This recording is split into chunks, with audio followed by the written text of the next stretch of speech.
the author's point of view and validate or invalidate their claims. I showed this poem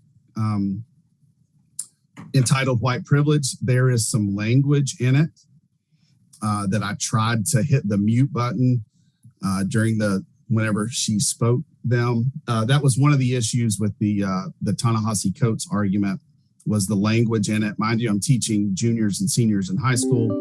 And in the Coates article, he is quoting the President of the United States and his chief of staff. Okay. It wasn't his, he didn't insert, Mr. Coates is a fantastic journalist.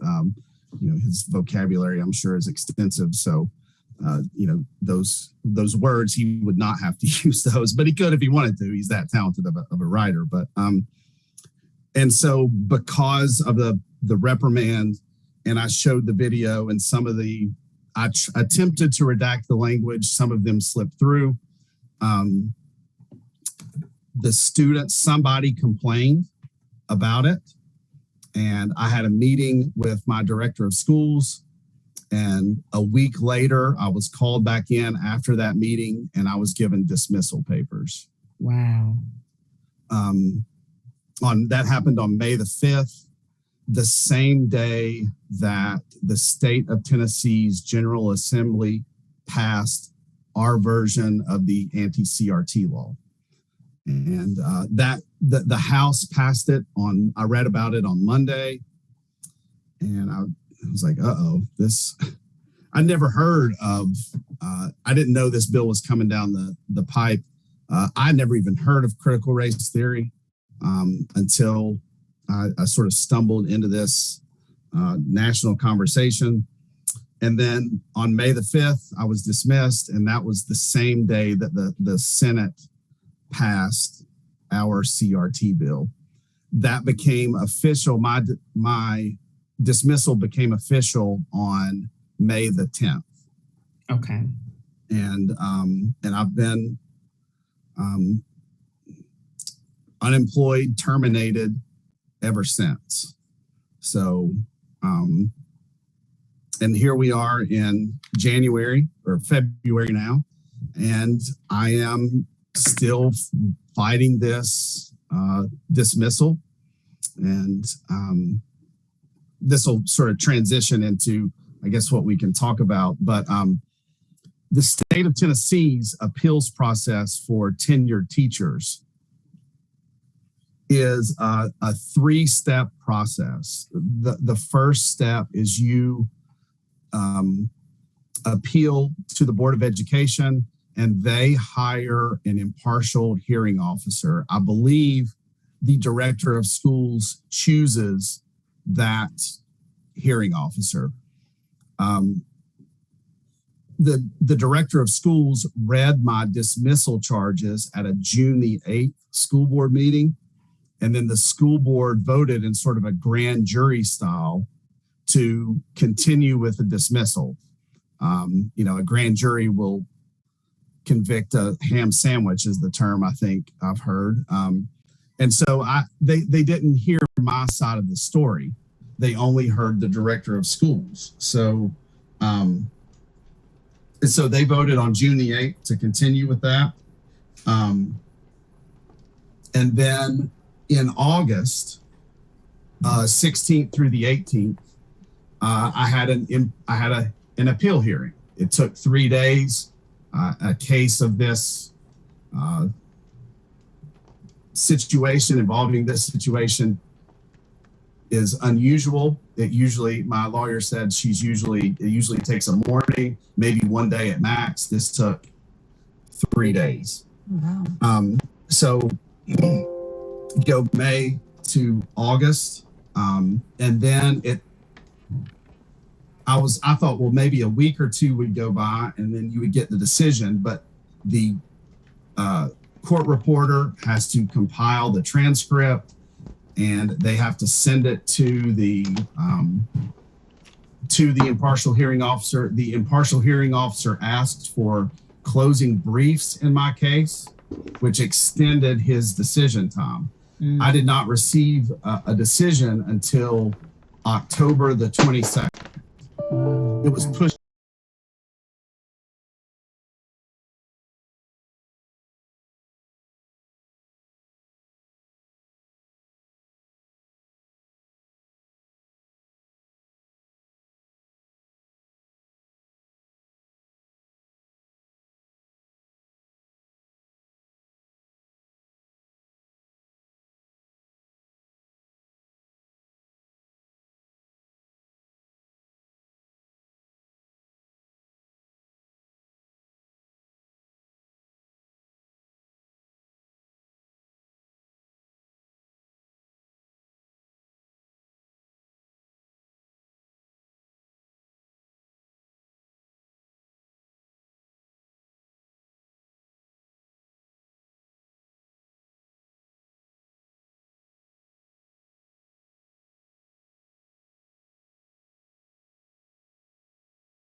I wasn't aware of that, but now that I am, and I thought originally that this Chancery Court decision was it.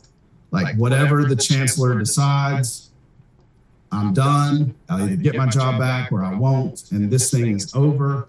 And I can either go back to the classroom or I can get on with my life. Turns out that the chancellor's decision can be appealed to the East Tennessee Court of Appeals, which could take another year. And it could continue on up to the state Supreme Court, which could take 3 to 4 years. So this entire process, when we originally sat down and thinking, okay, well, how long could I possibly be unemployed? We thought 12 to 18 months, to get through the Chancery Court. But if we don't succeed in the Chancery Court, it could add another 2 to 3 years, bringing the total up to 4 years. And so then that's a long time to be without employment. One of the things I think they, or one of the challenges for teachers is, I'm fighting an institution and a system, and it's just me. And while my legal fees are being taken care of now by the NEA and the TEA, because I am a union member, my bills and my, groceries and medicine and everything else is not covered. And so, I think, one of the things that we talked about is how we can support teachers. I think the first thing has to be financially. Somehow, some way. My family started a GoFundMe, and I wasn't involved in that. Another challenge for this is that the teacher, all these things need to happen organically. Mm-hmm. So the teacher can't be out advocating for themselves, because you are going in front of an impartial hearing officer. In the state of Tennessee, this is the way it works. And because you are going in front of your school board, it can't look like that you are trying to drum up support for your cause. And so all of these things have to happen organically. Mm-hmm. And I've stayed out. My sisters and some of my former students started a Facebook group for me. And I'd stayed out of that group. I had no idea what was happening in there. They kept me updated with some things, my sisters and former students, screenshots and things. But I didn't join the group until mid-December, whenever my lawyer thought it was safe for me to do so. So, this has been a very trying experience. I mean, it's not just financially, it's emotionally. It's, giving teachers something to do. The Facebook group is Sullivan Central Stands with Coach Hahn, I believe is what it's called. I keep forgetting there's a chat over here. But yes, I felt supported by the TEA. I wish the TEA, and it's, they're lawyers, they're not teachers. So whenever they are explaining this, I wish they would have been a little bit more detailed in it. But, they don't know how to teach, just like I don't know how to lawyer. Mm-hmm. And so you need to explain this to me like I'm a 5-year-old and go through everything step by step, because they do this every day, So, but yes, my lawyer was fantastic. The NEA is now involved in this case. They're aware of it. And so I have felt supported by them. It's just, this is a lonely area. Yes. Because there aren't many teachers that are in my situation.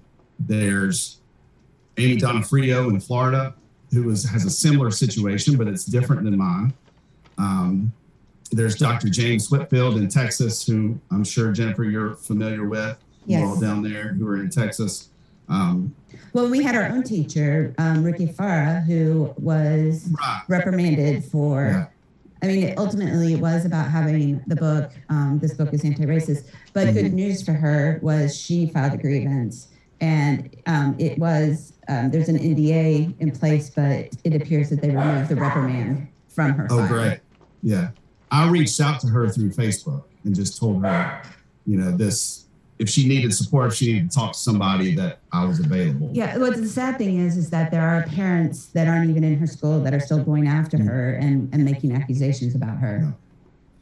Yeah, and we're in my district, we're seeing like the beginnings of it, because a teacher at a junior high was reprimanded for having access to some books that parents are now losing their minds about, it wasn't even assigned, but the teacher is now being investigated and the books have been pulled and that kind of thing. I mean, for Ricky, they're making an accusation that she read this book called Hitler Youth at her previous school, like her first year of teaching at her previous school. I mean, that's how ridiculous it's getting. And yes, this is the work of Moms for Liberty. We do have them here. I was in there. I snuck my way into their Facebook group for our county for a while, but they recently kicked me out and blocked me. That's a good badge of honor, Jennifer.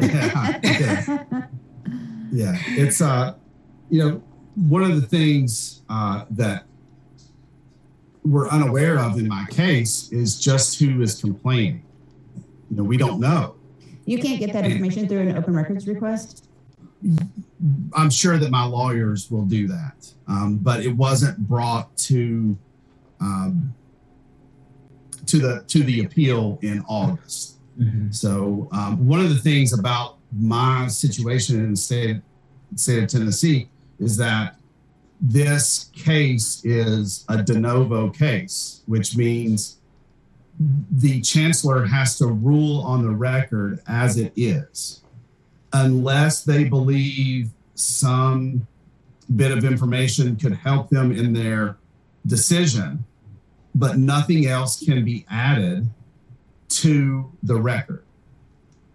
And so far, and this is all public information, so far there was only one parent who sent an email about the Ta-Nehisi Coates article. That is the only complaint that...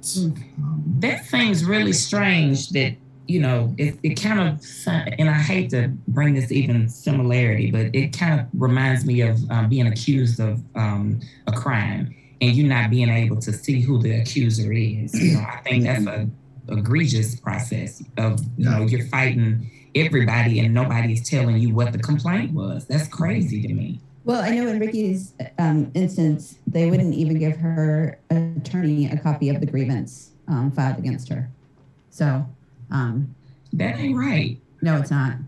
Matthew, I have a quick question. But the family shared the grievance with a lot of people in our community, so it's very interesting. Matthew, do you still have your Tennessee teacher's license? I do.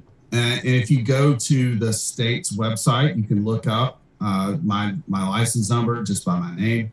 My license is currently under review. So imagine if I said, okay, I want to go teach in the county next door, right, which is Hawkins County or just another Northeast Tennessee community. Well, whenever they look up my license, they're going to see that it's under review. At some point, and I don't know when this is going to be, my case will be presented in front of a licensure review board. And what was explained... Or is that appointed by the governor? It is appointed by the governor, I think, or maybe the education committee, which is all in Tennessee. The Republicans have a super majority. Yeah, I know. Yeah. The way that my lawyer explained it to me, if the impartial hearing officer had decided in my favor and I got my job back and the attorney for the director of schools and the Board of Education didn't appeal it to the board, which either side can appeal through all of these steps. And it was determined that, Matt Hahn can go back to teaching high school economics and personal finance. At some point, I would have gotten a letter or will get a letter from the state licensure review board. And they could say, well, Matt Hahn, you weren't punished enough. We're going to suspend your license for 6 months or a year or forever. Yeah. So what's contemporary issues? Is that an AP class, honors class? It's just an elective. Gotcha. Okay. How many did you have in that class? 26. Okay. So it's an But elective. it seems like the problem started with the accidental email to the finance group, right? Yes, that's when the problem started, whenever I posted that. Yeah. Well, one thing I did want to share, I've heard about a teacher in our district.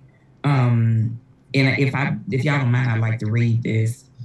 She kind of had to be called on the carpet about a book that was in her class.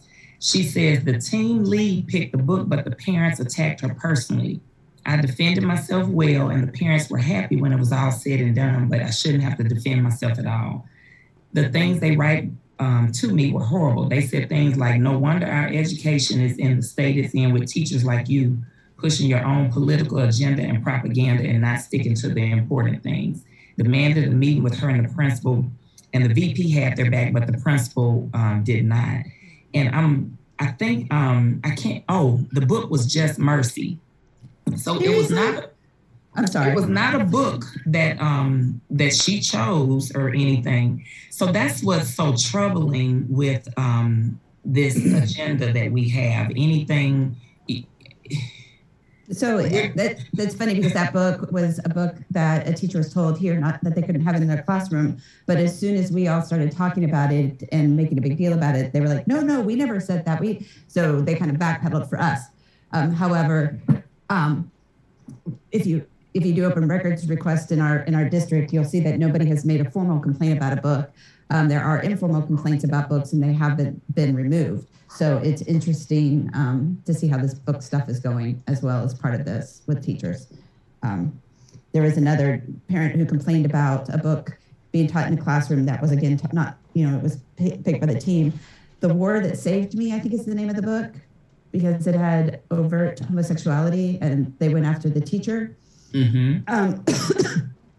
Well, the teacher picked up the phone and called, and come to find out the parent didn't even write the email. So when she called the parent couldn't even explain the email that was written. Hannah Smith is the one who wrote the email, and Hannah Smith, it was up in Tennessee, was talking to the people up in Tennessee. So Moms for Liberty. Yeah. So she's making the rounds. Mm-hmm. She, I think, was talking to Richardson too, Blair.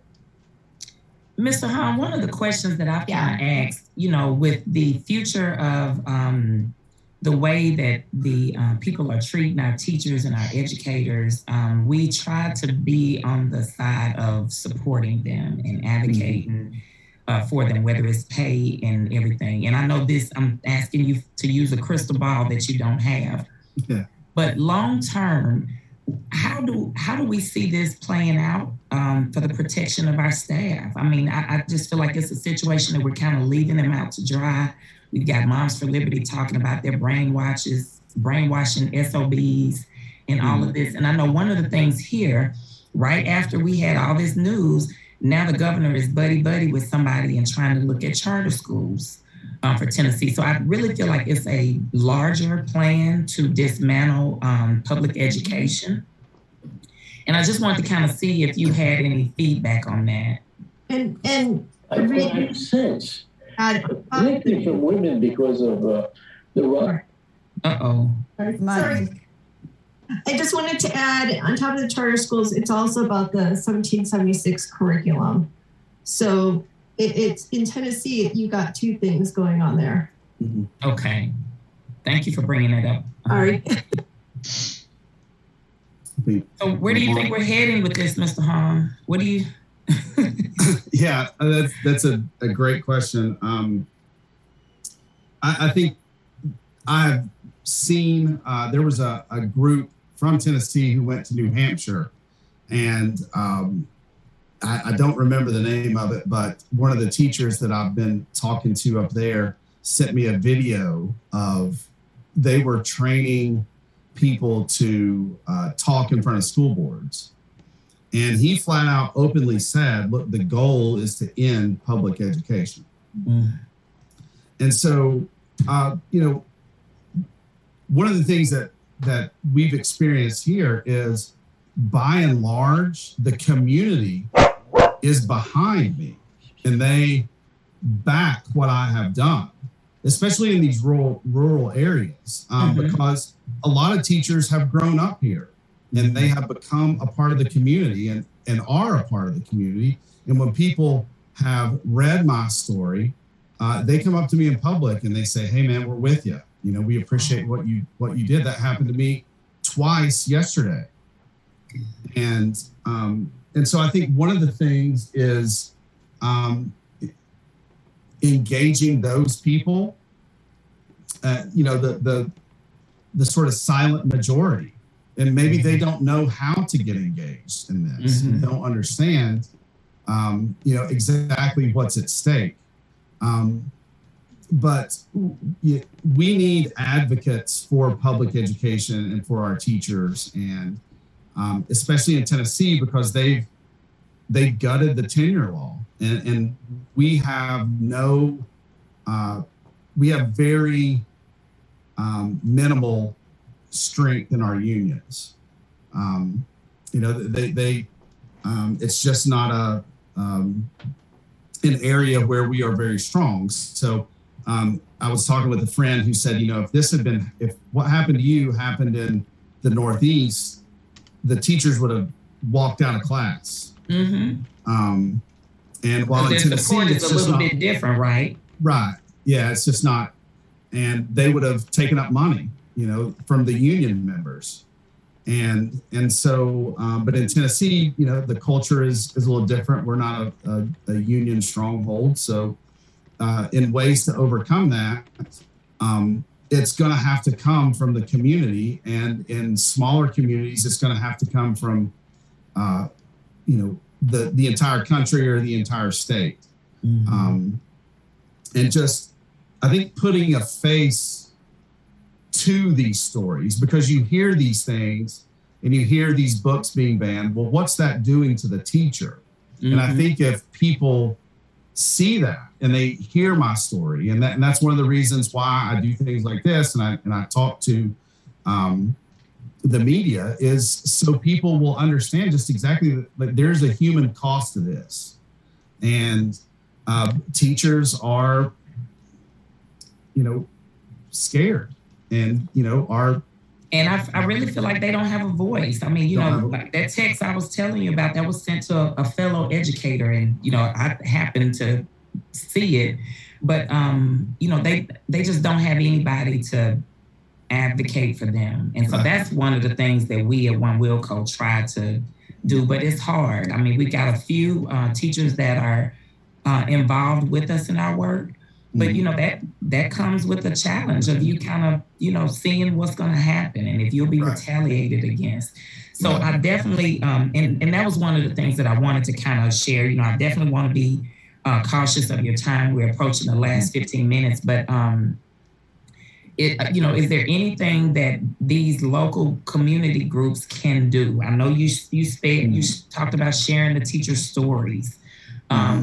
We have Red Wine and Blue isn't on the call today. They presented to us a couple of months ago. They have a press conference today about their book banning things that they're doing. So I think that if we could collectively, get behind our staff and let them know that they aren't, out there by themselves. But I definitely understand that being a lonely place for you. And I hate that you're having to find new friends with people who've been tried to be dismissed from the system as well. But, I want to see how we can, as a grassroots organization, do you have any suggestions on how we can get involved? And I do want to, Mina put a comment out there that I think that, with those people who are supporting you, run for the school board. Get those people who, they will be really mad if you sitting up there with them. So, and Jim McGuire, you said that Red Wine and Blue is doing the training about book banning tonight, and I'm actually their guest speaker at the training tonight. So any words that I can give them about how to support teachers, Michael, as well. I mean, anything that I can say tonight to help that. I'm going to be talking about how we do get people speaking at the school board meetings, and also how we do some things like open records requests so we can get the information as a community that you needed. But any words of wisdom that I could provide tonight would be great. Matthew, real quick too, I think it's important. I used to teach. I lived in Tennessee. I moved back to Colorado. It's a whole different thing. I have a feeling parents, unless you're in education, you understand about state standards. You understand about adoption. I also think it's really important for parents to understand that what you are teaching is in the Tennessee state standards. And aligns to those state standards. Tennessee's going to be reviewing their social studies standards in 2023, I believe. be a part of that process. Here in Colorado, we just had our standards review from our state school board. I went onto the website. It provided public comment. And then we're going to be watching the state school board as they debate this out. Mm-hmm. I feel like parents just think that they do not understand about standards, curriculum, that sort of stuff. Mm-hmm. Yeah, that's this high stakes testing world that we're in, and there's so many standards, even in the history. Just in our history standards, your U.S. history standards, I'm not familiar with those, thankfully, because I didn't have to teach a class that was tested, but I have talked with other history teachers, especially in my school, who feel like, these standards are a mile long and an inch deep. And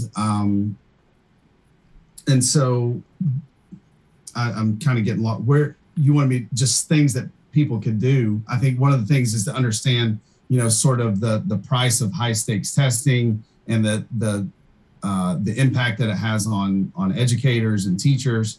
And then another way is to just, if we see people out publicly advocating for our profession, then we know that there are people out there who support us. It's nice to see just local people in the community write letters to the editor. Mm-hmm. Just in a simple statement, like, we support our teachers, we appreciate what you're doing, and we understand that your job isn't an easy one, and we just want to let you know that we're supportive of your profession. And I think getting some of these national organizations involved too, they're going to have to get involved, and they're trying to figure that out right now at how they can do that. But I was so happy with the African American Policy Forum, which is Kimberly Crenshaw's organization. They sent people to my December hearing, and Color of Change sent people to my December hearing. Mm-hmm. And so whenever you see national organizations like that, like Moms Demand, and on our counter is Moms for Liberty is a national organization, right? So, but they didn't show. No opposition showed up. It was to my hearing. Yeah, right. I mean, it was a very public. Yeah. Like there were articles that were released in our local newspapers. The hearing in December happened on a Wednesday night. For 3 straight days, my ugly face was on the front page of the Kingsport Times News. So if they wanted to organize and send people here, they could have, but they didn't. There were, what I've been told, our entire boardroom was packed, and there were anywhere from 200 to 300 people outside watching the YouTube video being streamed. And those were in support of you? In support of me. All of them were in support of me. There were some people who drove by, they said... Have y'all done a petition? Has the community done a petition in support of you? They did. Color of Change started one, but I don't think they did one. I know that they emailed the board of directors, and I was told that that one of the school board members, and recently in Sullivan County, if you're unaware, we just built a new school, and we consolidated 3 high schools. And we all know how protective of our local schools communities are. And that was a big deal here in Sullivan County. There were a lot of people that were upset with this. They received, on my case, more letters of support than in any other thing they've encountered. And it didn't, go over too well. They obviously kept voting against me, but I think just seeing that, had to have had some impact. It's like, hey, this guy's a good teacher. Right. And we have to put pressure on our board members. And that's just even, running against them and calling them out for this. And getting in the local, local elections in a local paper and saying, how much you or whoever is running as a school board member support our teachers, and we trust them, because there's a sense that we're not trusting our teachers to provide the proper content, which I've done for 16 years, and no one has had a problem up until now. And now we've got the National Guard. I think Becky shared an article. Right. The National Guard are standing in as subs, and I'm not knocking the military or anything like that, but you'd rather have someone like that in there with your kids than somebody who's qualified and educated to teach your children. Yeah, I think that's just there's a shortage of substitutes and teachers in this pandemic. So I think I read that article yesterday on NPR that they're just shorthanded, that they didn't have another choice. But yeah, I mean, that's a telling sign of where we are with this in this battle for public education. And I don't want to say that we're losing the battle, but we're just sort of catching up to what they're doing. Whenever that bill hit on May the 3rd and I saw that, I had no idea that was even coming down the pipe. Right. As a contemporary issues teacher, I kind of feel a little disappointed in myself. Like, where were you? This is literally your job, is to keep up with stuff like this. But, I just hadn't. And so I think a lot of these organizations are trying to catch up with some of this legislation and book banning. And it's so localized and so individual that it's hard to, go to McMinn County, Tennessee, and then Sullivan County, Tennessee, and then Williamson County, Tennessee, and Southlake, Texas, and all these places all over the country. And so that can be a little overwhelming for them. And I know that they're working hard on this too. And I've been in some Zooms with them as well. And they're trying to formulate a strategy to combat this. But I think really it comes down to the community support of teachers. Absolutely. And social media is a good way to get that going. There's, 2,000 or 3,000 people in my Facebook group. And I don't know what percentage of those are local people, but that's a good way to sort of share these stories of teachers and promote our profession. On that topic, just to insert, I know that sometimes social media is awful, but also it can be really helpful. I'm a moderator on the local Richardson ISD politics page. And so because of that, I've been very vocal. And so I get messages from teachers. Hey, here's I don't want to make this public statement, but here's what's going on at my school and here's what's going on in my classroom. Can you please make sure people know? Can you please, I've seen you speak at school board meetings. I want you to know this. I know that you have a relationship with the interim superintendent. Can you please make sure this is relayed? So I think it's really important for all of us to be willing to have our name out there as absolutely. I'm a person that you can talk to and I am willing to be loud. Absolutely. But you also have to know that, and you have to know and be willing to accept what comes with that. Because oh yes. Because it's been super fun. Yes, you have to have some thick skin. I mean, I had somebody show up at my door and yell at me. So yeah. Oh, I had the police called on my own car parked in front of my own home to be towed. So yeah, but I'm okay with that. I'm not an educator. I do work in higher ed, but I'm not in the schools so I think it's important for us to be really willing to be that gap. Thank you, Blair. And one thing I would also like to share, we're going to get ready to wrap up here soon, but one of the things that you shared, Mr. Harn, is you talked about letters to the editor. And Elizabeth Madeira is on this call, and it seems like recently we did a training about how to do a press release and write a letter from an editor.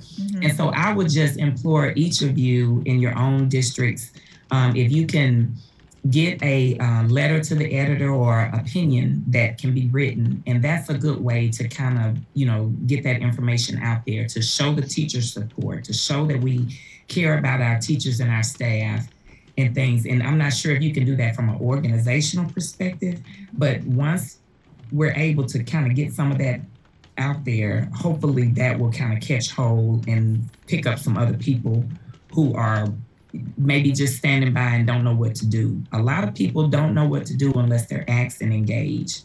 So that's a really good thing that we can't be silent on those things. I would like to end with I heard a quote recently from Bishop Desmond Tutu. If you are neutral in situations of injustice, you've chosen the side of the oppressor. And I think I applaud all of you for your own individual voices in your own communities in your own way. And that's how we combat this. We have to continue to be vocal and not silent and show up in everything. Mr. Hahn, thank you so much. I will be looking to sign up for your support page on Facebook. And I'm going to say personally here today, I will be sending you a donation. I appreciate all of your work and your efforts, and we thank you. So. Hey, one real quick thing to Mr. Hahn as well. Did you see the new pharmacy that Mark Cuban just rolled out with cheaper medications? Mark Cuban has got a new pharmacy where it's the markup is minimal, and so that might be something you could look into for his medications. Yeah, for absolutely. Right. We happen to hear about it in Dallas because he owns the Dallas Mavericks, right. But yeah. Yeah. Well, no, thank you very much. Yeah, that's going to be an issue. Fortunately for me, and this is news that I just got recently, that Sullivan County is continuing to pay their part of my premiums for their health insurance, but they could do that. They could end that tomorrow. Yeah. Mm-hmm. And if this appeals process continues for 4 years, I don't know when they're going to end doing that. Right. Yeah. And, insulin and diabetic testing supplies and all that stuff is expensive, but thank you very much. Maybe after this, we can all focus our efforts on a certain healthcare system that would be beneficial. So, well, thank you all so much. Thank you for sharing your time. Thank you all so much. We will be, March the 3rd is our next meeting, and Ryan, wave your hand, Ryan. Ryan will probably, her and Allie have some information that they may be able to share with us at that next meeting. So thank you all so much. If there's anything, questions that you have. Hold on. Gay's asking how we all stay in touch. We do have a Facebook group that is the people on this call. So I don't know, is anybody Facebook friends with everybody? Like, make sure that if you are friends with anybody on this call who's not. I'll add Gay. Okay. And then, if you aren't, try to search some of us out on Facebook, and then we can add you. We tend to not add people until we see a face and we know that they're safe. And on that, try to post. Oh yes, Gay from Kentucky has been working on a lot of the issues that you guys have in Tennessee as well. Okay. Gay could post. Gay, I'll put you in that group if you could post some of your info. And then I try to post what's going on in different states, as things are moving through state legislatures and that kind of stuff. That's also important to watch. Real quick, I'm going to put my Facebook page in here. If you want, you can friend me and then I'll add you to the group. Thank you, Jennifer. And the group is Connecting Allies for Change. Yes, but it's private. It's private. Super private. So you may not be able to find it if one of us doesn't add you. So again, like I said, we purposely we want to make it a safe space, and we're very careful about who we add. Absolutely. Yep. All right, everybody. My email address at the top of the chat too. So okay. Yep. Wonderful. Hold on, right. Ravita, don't shut us down so we can I won't. Get that. Yeah. All of us are this chat was the busiest it's been ever.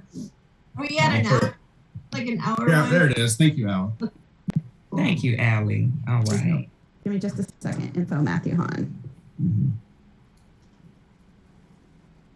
Thank you, Matthew, so much. Thank you so much. Thank you all. And if you need any assistance with mobilizing, if you got book bans in your areas, the Red Wine and Blue is a great place to and a resource to share that and kind of break off from there as well. So I think that us connecting is what's going to keep the wheels turning on this, everybody.